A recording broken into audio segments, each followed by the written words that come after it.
Okay, hey everybody, we are here for another insight conversation for the ATL Education Expo. Really excited to talk with Jason Allen, who is an educator here in Metro Atlanta, also a local product of Atlanta, and an activist, blogger, and one of our content curators for the Expo this year. So lots to dive into and talk about with Jason. But Jason, thank you so much first and foremost for just taking the time this morning.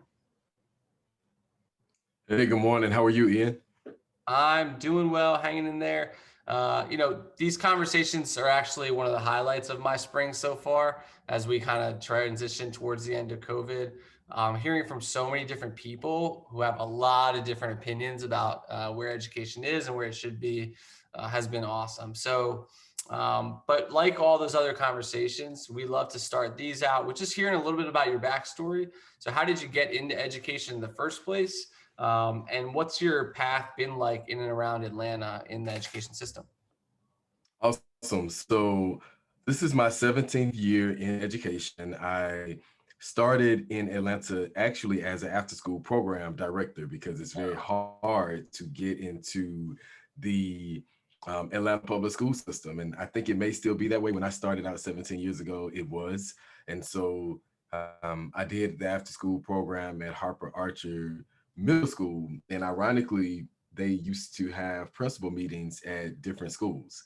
And Oh, so Aaron Fernandez, who was the current principal at Bunch Middle School around the early 2000s, and throughout that decade, saw me teaching in the classroom during the after school program. One of my teachers was out sick. And so, you have to fill in quick, right? And so they saw me teaching, and his assistant principal at the time, Miss Lillian Harris, she walked in the room and she said, "Hey, we would like to see you at Bunch Middle School at 8:30 a.m. on Monday if you're able to come. We just want to have a conversation with you."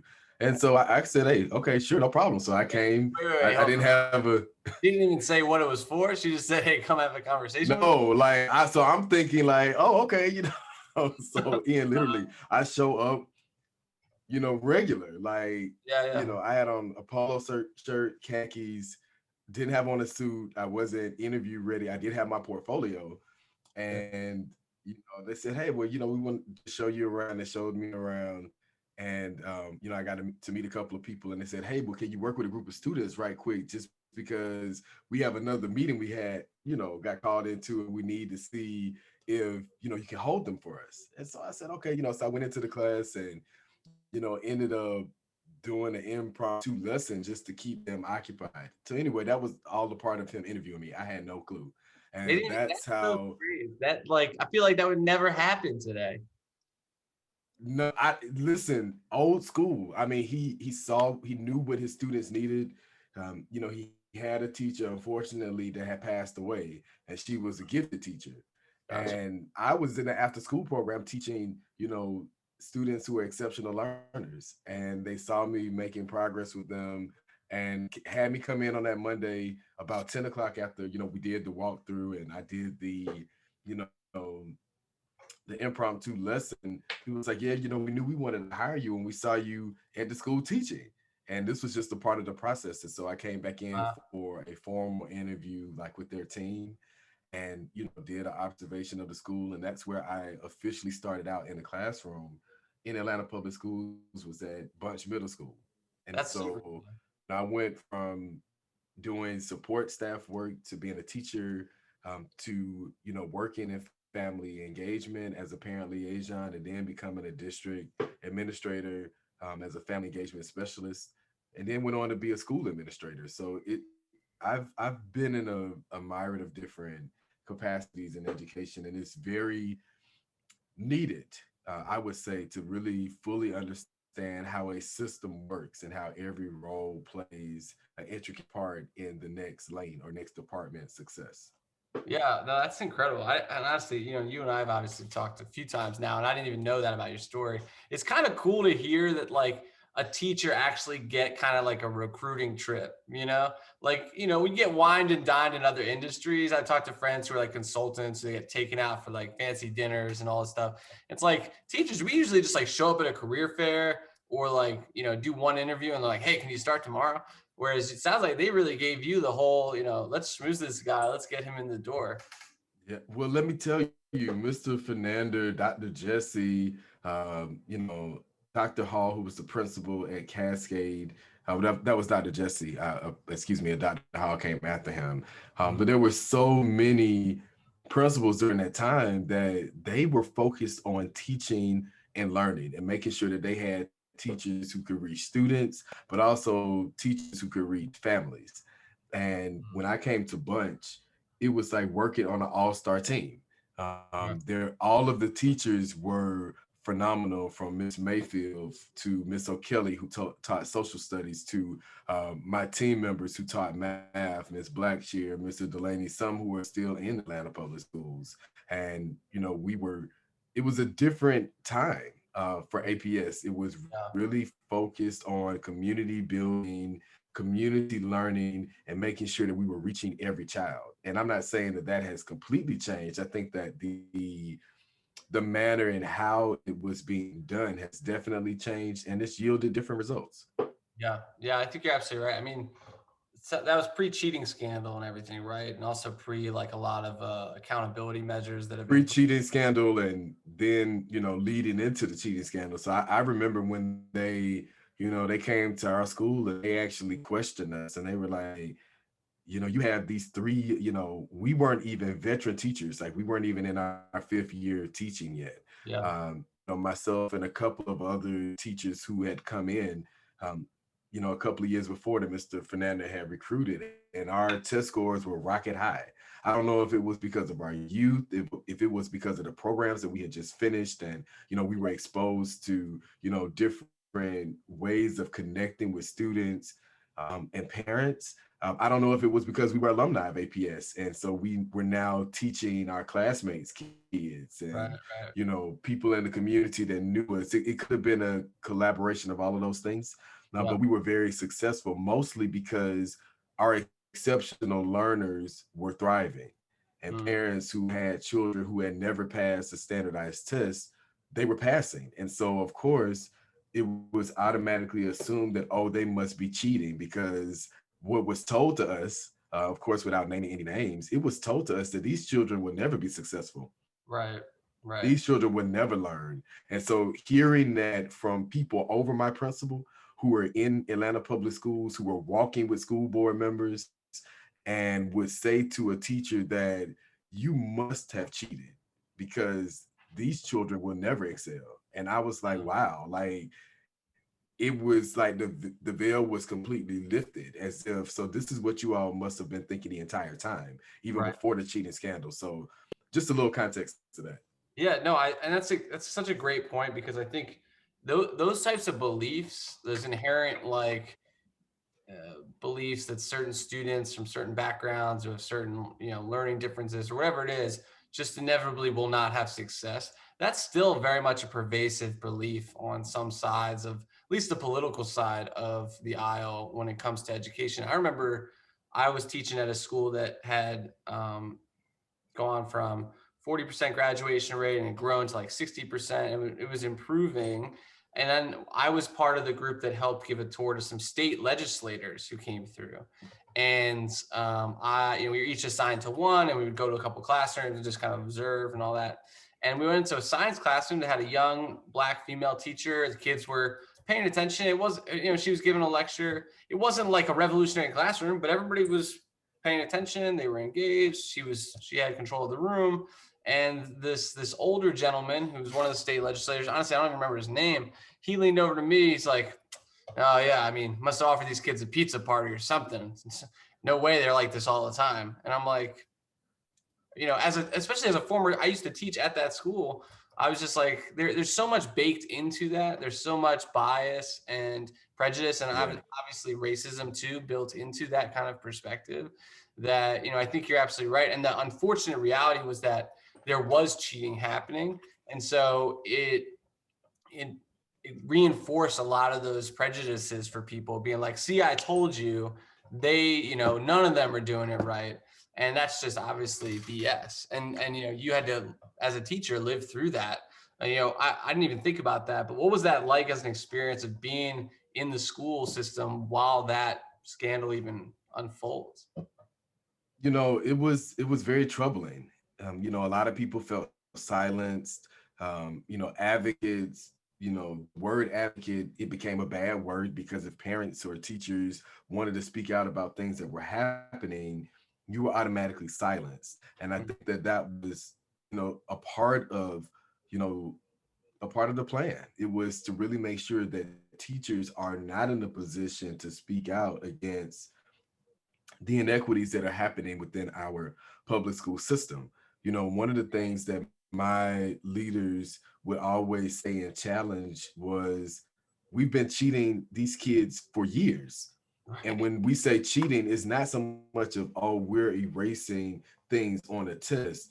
No, the city, the nation has been cheating our children for years when we have literally been defunding education, taking the funding away from schools and resources that children need to be successful and putting it in other places, whether it's paying for salaries, whether it's for, security, whether it's for, property, whatever it is not going into the resources needed to educate children in classrooms. And so it's alarming that we can allow children to be cheated in how they have been receiving their education, but we will be on ready to attack teachers who are found cheating on a test that was basically created to Yeah. disenfranchise students and then Right. put pressures on schools to compete against each other and go into a mindset of doing whatever it takes to win instead of us as a community and as a nation doing whatever it takes to make sure that our schools and our teachers have the resources they need to reach Yeah. every child. So Yeah. that was a lot of our perspective as teachers, and teachers and activists who have seen these challenges happening for years and people really not having the courage to say anything about it. Yeah, no, absolutely right. Somebody brought up to me once that I think it's in Georgia, where there's a beating the odds score. You know what I'm talking about? There's like a score that schools get Yes. for beating the odds. And somebody pointed out to me, they're like, it's kind of ridiculous that we use that because what you're acknowledging is that the odds are stacked against these kids, and to see successful, they have to beat the odds, right? Like, Right. shouldn't that tell us something more fundamental about the system, which I think is exactly what you're describing? It's like, the cheating on the test wouldn't be necessary if the system itself wasn't so busted in the first place, and so inequitable and unequal and all those things. So, I mean, crazy thing to live through as a professional. And I want to talk about your role in family engagement because this is something that hasn't come up a ton in these conversations yet. And you're someone who actually had the role at the school, who was, which that in itself, having one person in charge of all of family engagement for school. I don't know if you were the only person at your school doing that work. I'm sure you were supported by some staff, but I would love to hear what that role, like, what was your responsibilities in that role? Did you guys have goals associated with that? Or was it really just Mhm. like, hey, he's the guy who talks to any parent who comes around? So there there's a lot to that. So the parent liaison in the school is basically the sole person that becomes responsible for engaging families. There are a lot of restrictions to that because families come in and they have a lot of needs. So you have a family that, you know, my husband and I, we've been married for 5 years. His mom, got older. She moved in with us. Now she's passed away. The kids are, feeling some type of way. It's impacted them. We need help. Mm, Well, the parent liaison at the school is really paid pennies on the dollar. And I want to acknowledge this that parent liaisons receive one of the lowest salaries in the school district, but they have full-time responsibilities. And so Title I pays parent liaisons, but it also confines them. So they can mm, only focus on the academic things. Well, anyone who is in education understands that students have social emotional needs, just like they have academic needs. So if right. a parent is struggling at home with their child and you have a parent liaison, all they see is you are the person that is supposed to come to my aid, that is supposed to help me. They're not seeing, oh, you're Title I, so this means that you can only help me with my child's homework, but you Right. can't help me if I've lost my job and we're getting ready to be put out of the house. And Yeah. so a lot of confusion is still happening around that and a lot of lack of support, which is why there are still kids that are missing a lot of days out of school, whether it's virtual, whether it's hybrid, whether it's in person, Right. because that support is lacking. But Ian, it also speaks to our lack of investment in family and community engagement in public schools.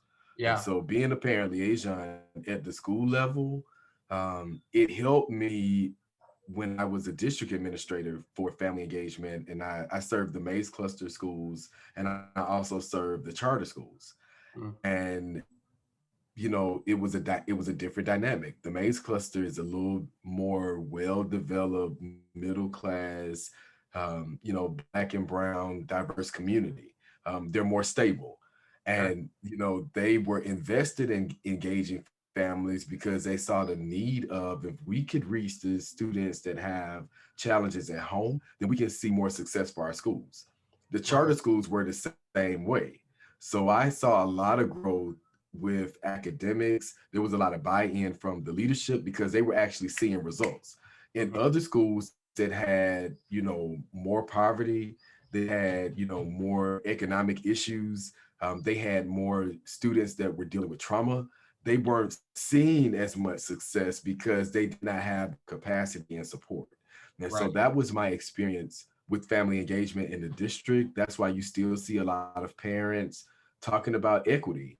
We need equity. We need support. Our children are not thriving the way that they should. And it's because of it's really due to the lack of investment in family and community engagement. Yeah. I'm curious what you think about this because I think I remember seeing it too all the time. My students would come in, they have, like any student, but particularly students who grew up in some of the areas that we work in, they're, dealing with being evicted from their household or not having food that morning or not having a dentist appointment they can get to, stuff, all these kinds of things that can really impact the way their ability to show up in the classroom.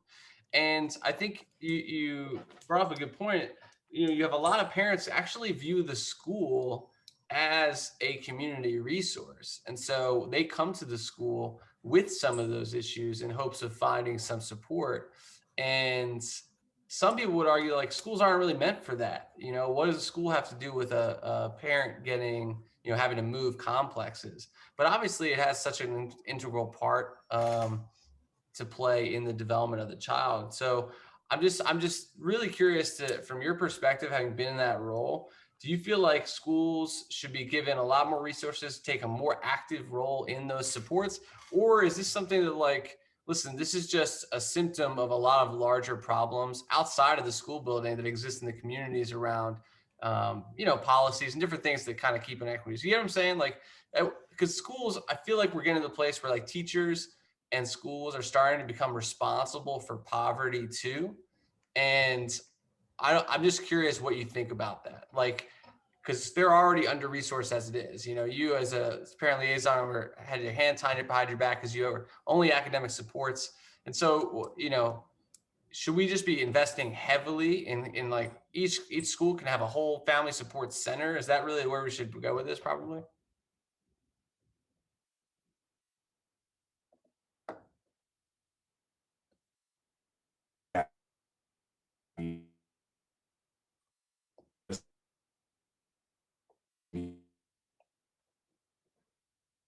Went to Harvard and studied in the program. One of the things that we learned is that every school should definitely have a family center or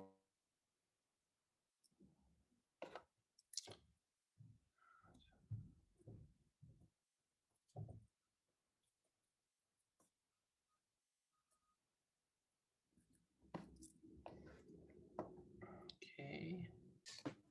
Okay, so little technical difficulty there, no problem at all. We were talking about, my question to Jason was about should schools be taking an increasing role in family support beyond a lot of these academic challenges, but realizing that they're so interrelated with the other challenges families are experiencing and that impact on the students? Or is this something where like we need to draw a line so that schools can stay good at what they're doing, and maybe put resources other places in that same community to support families in this way?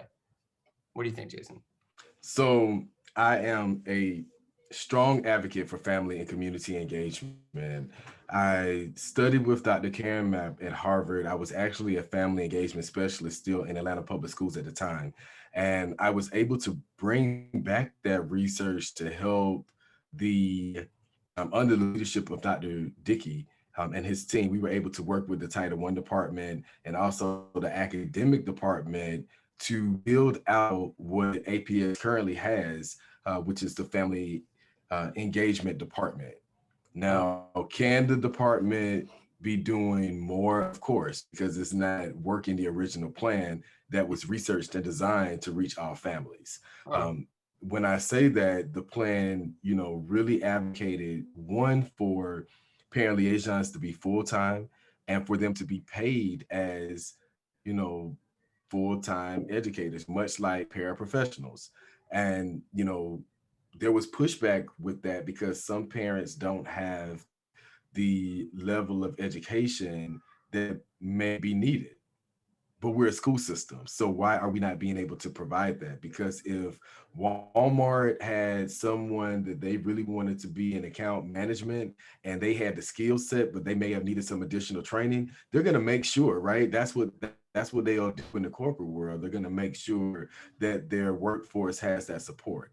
And so that was some pushback that we were seeing from principals at the time in Atlanta public schools. However, it's the same challenge that is happening right now in 2021, that schools are lacking, full-time parent liaisons, or they don't have, the parent liaison of need. For example, in some schools, they have a lot of discipline problems that are stemming from home, that are connecting to social, emotional, learning discrepancies that are happening. Well, we had an initiative to recruit more male parent liaisons that could really help enforce the need to continue academics at home. And we saw success with that. But when you don't have people who know the data, they don't know the communities, and they're not going to know how to effectively get the resources to right. reach all families. And the main goal was to ensure that education is continuing effectively at home. And so, just to end on that point, what our team, saw a lot of success with, we invested time in creating kits. So we put together kits for parents to use at home with their students. Now, this wasn't just for elementary, this was for middle school and also high school, because you grow with your child. And so, what does your child need? What is in this kit that is going to help them be able to reach their success, but also help me in my attempts to help them, even if I don't have the eighth grade background, or if I did not finish high school, or if I did not finish college, I still have the resources that are needed. And so there was a lot of success around that. And I think that if we find a place to invest more in that, we'll see more success in Atlanta public schools. Yeah, and I think one of the things, I mean, you have the research background on this, so, but I feel like a lot of times we also, on one hand, the schools with very few resources are always put in an impossible position where they have to choose either or. And in reality, it has to be Hmm. both and, right? Like you can't say, all right, you know what, let's use our money just for extra math support in the classroom, but now we're not going to have the extra parent liaison. It's like whatever benefit you might have over here, you're going to lose it over there because these things are all interrelated, right? If the student can't go home and have a quiet time to actually study, put in the work, or even just like explore their own intellectual interests, they're going to come back and not have as much success, and vice versa. If they're not having sex in school, it oftentimes spirals out of control. So it's one of those things where it's like, Yeah. until we're fully resourcing a school, which I think is your point, it's like none of this stuff's really going to work because it's all of the things, right? It's a whole child, which people seem to be coming around to, but until they come around to it with their wallets, it makes no difference, right? Hmm. No, I mean you're making perfectly good sense, and a lot of the things that I saw as a district administrator, we focus on partnerships that bring in large sums of money that really don't go to the areas of need Mm, for teaching and learning. And I get it, this is a system, it's also a business, and business has to be handled. But I think that there are ways that we can also meet the needs of our students that we just are not tapping into. And it definitely speaks to the community and family partnerships that we are, building. For example, if Atlanta Public Schools knows that we have 38% of our population that are were actually students of Atlanta Public Schools who did not finish, and now we're teaching their children. So if we know that we accepting this reality, we failed the parent, Hmm. then what can we do to go back and help that parent become successful so that we don't see the same mistakes Right. happening within the child, but we don't do that because we don't take time in the summer to do that family planning. So this goes back to that family engagement department. When you talk about why it was created and the things that it should be doing, every family should have an individualized family learning plan. You have three children, here how your children are performing. You have some concerns with two children. Well, let's also look at what was your educational background. Are these things that could be, genetic based or passed down? Is it due to trauma? Is it really due to the fact that this school does not have good teachers? So we start to make assumptions that, well, they're Title I, so it has to be family background. Oh, Hmm. they come from this community, so it has to be this issue. Right. And that's a lot of times that attributes a lot to the confusion that we see in student data. Okay, a student is moving up and then they drastically go down. Or every year the child is up and down, or we're not seeing pivotal growth. And it all attributes to the resources, it attributes to the teacher pipeline, and it also, attributes to the intentionality of making sure that we're reaching all families. Yeah, I think you bring up a great point that only folks like us who have been in the system might even realize this, but this compound effect now, where a generation who was failed by the system now has children in the same system, and oftentimes are coming back and seeing the same, lack of support. It's I don't think people really understand the impact of that. Like I've worked with parents of my students who literally went to the school that I taught at. They grew up there, went there too. And like you said, they didn't have success. Some of them did, some of them didn't. But you could tell, like, a person's personal experience in K-12 education drastically impacts how they view what their child's experience should be in K-12 in education. You know what I mean? And so we had a Mhm. lot of parents who were honestly, they were nervous or afraid to come up to our school to even talk to the teachers because they felt like the school was an intimidating place. They didn't have a good experience growing up as a student there. And so they just didn't feel like it was a place they were welcomed at. And that was actually a big sticking point when we transitioned principals that came up a lot. And I think it's one of those things that we're not talking about, but that generational compounding effect of just this continual erosion of trust in the system because the system has failed a family now for multiple generations Yes. is hugely important to talk about. And I think you also put a great idea. It's like, hey, APS using them as a stand-in example because there's tons of districts with this kind of challenge.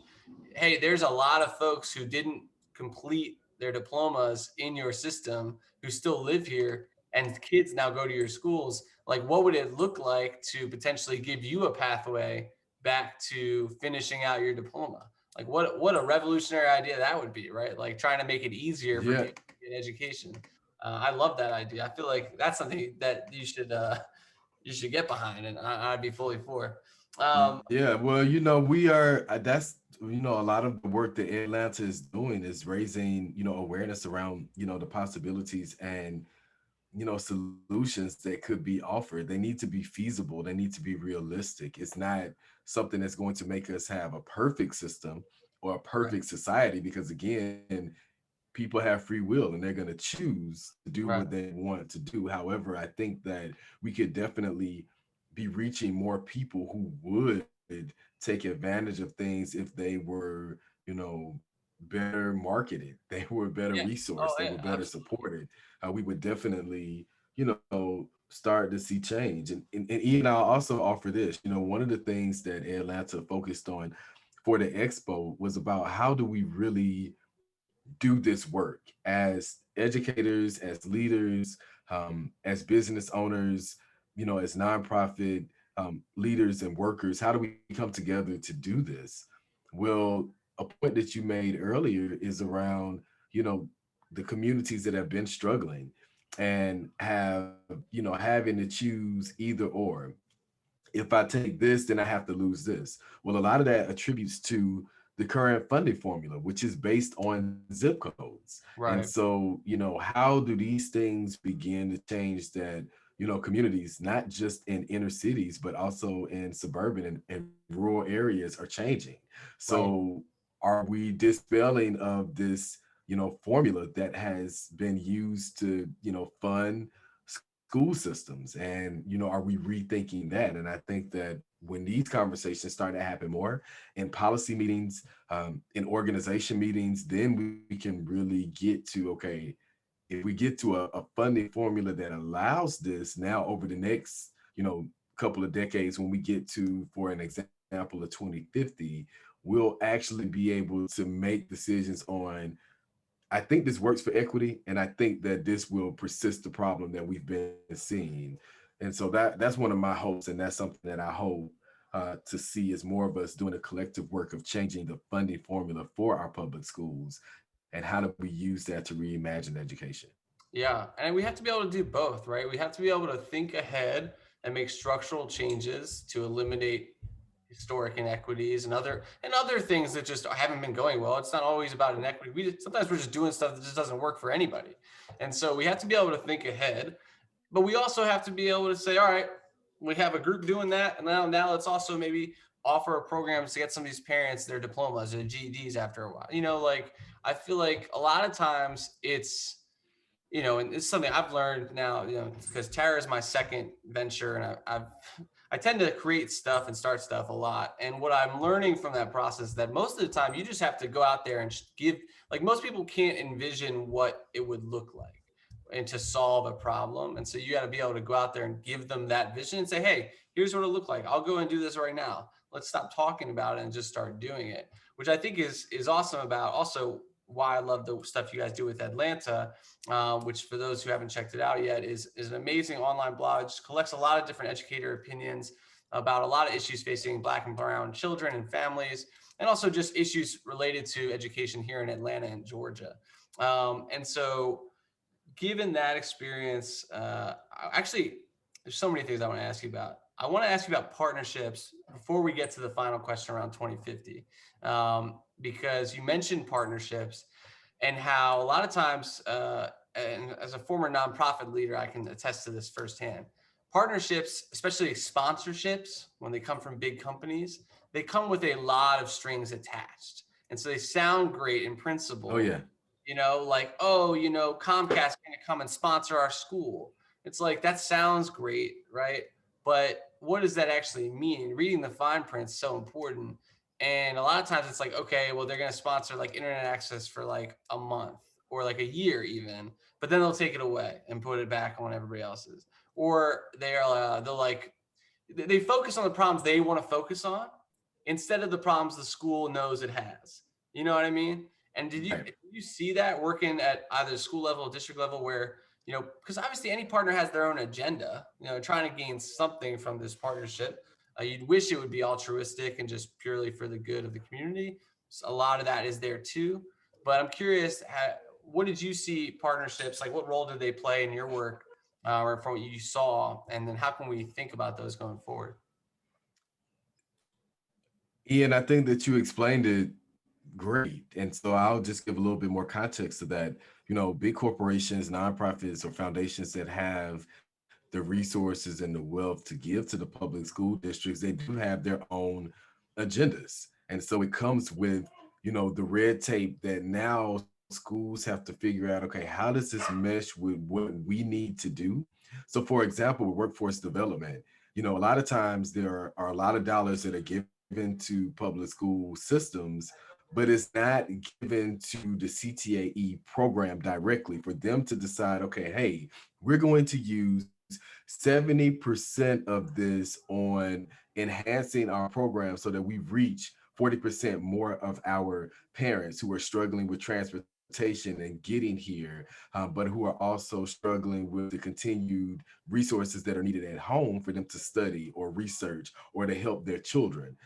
And so what ends up happening is the programs will get dollars, but it will be in the form of, okay, we're paying someone to come in and speak to parents, Right. or we're Right. going to pay someone to come in and do something which, yeah, is helpful and it's going to reach people in that moment, but it's not going to change the systemic, issues that the school has been facing. And so a lot of times that is what happens with the multi-tiered, partnerships that come into the district. And to be quite honest with you, a lot of, I don't know what the sentiment is now, but I do know within this recent decade, it was kind of like, okay, this is an advanced version of the dog and pony show. Like, we know that once we see these partnerships announced, they're coming to our school, it's going to be a photo op. Yep. And to be quite honest, even on the school level, the people who are like, okay, they're donating money to something that's supposed to impact my area, and I'm not even in the photo. Like, Right. our department is not even in the photo op. So like, what benefit did we get from this at all, other than it has disrupted our schedule, and now Right. some of our students are being taken out of class for pictures, and they need to be in class because we're trying to reach them. So that is a lot of the work. That's how it happens.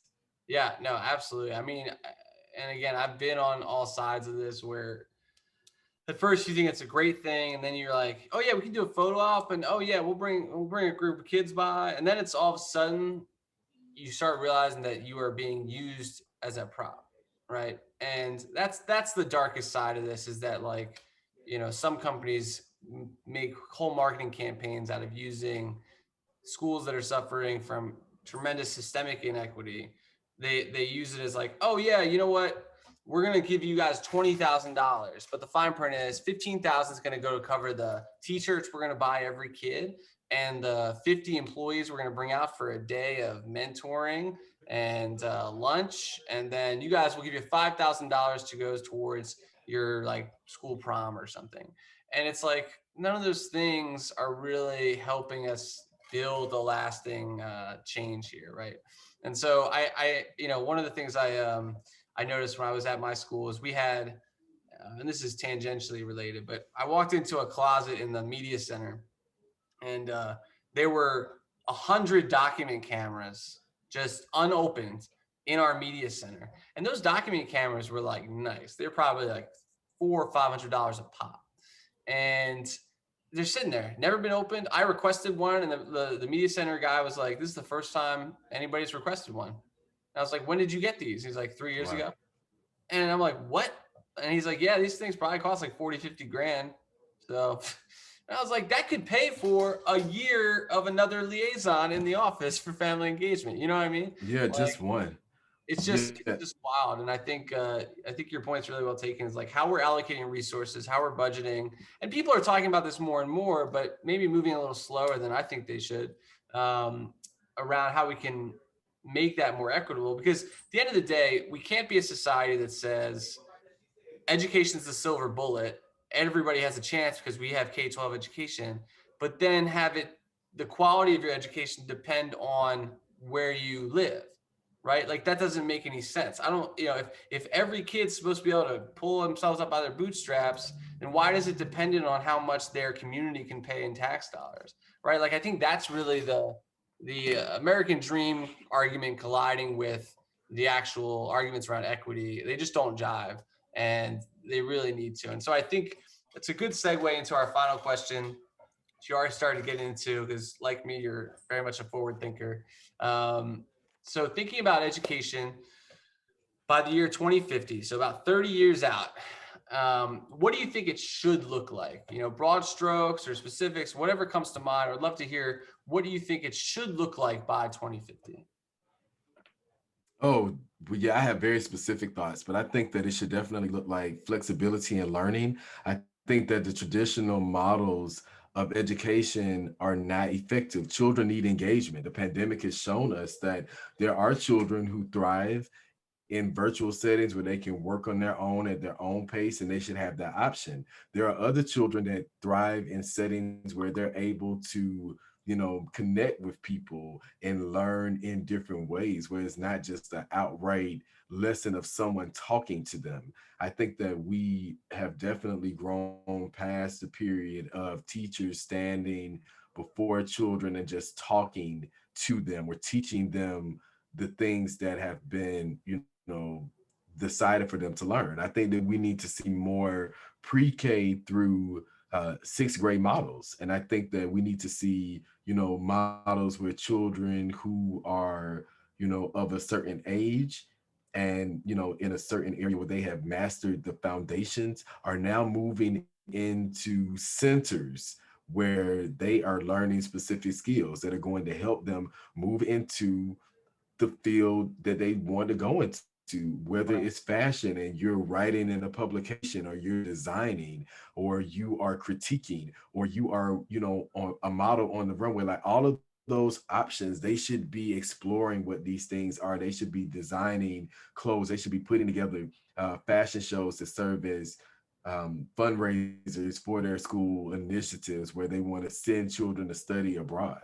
Like, why are our children not able to create these type Yeah. of things that help the learning process? And so what it also looks like to me is student leadership. That's something that EdLANTA is pushing right now, is for students to have a seat at the table. Now, it may not happen in 2021, but by 2050 maybe they do have a seat at the table, and it started because we began to lift the conversation now around the Right. importance of students, giving their voice to how they learn and what's needed. I also think that it would be great to see more community based learning where we integrate programs where parents who are in certain fields are able to teach a class.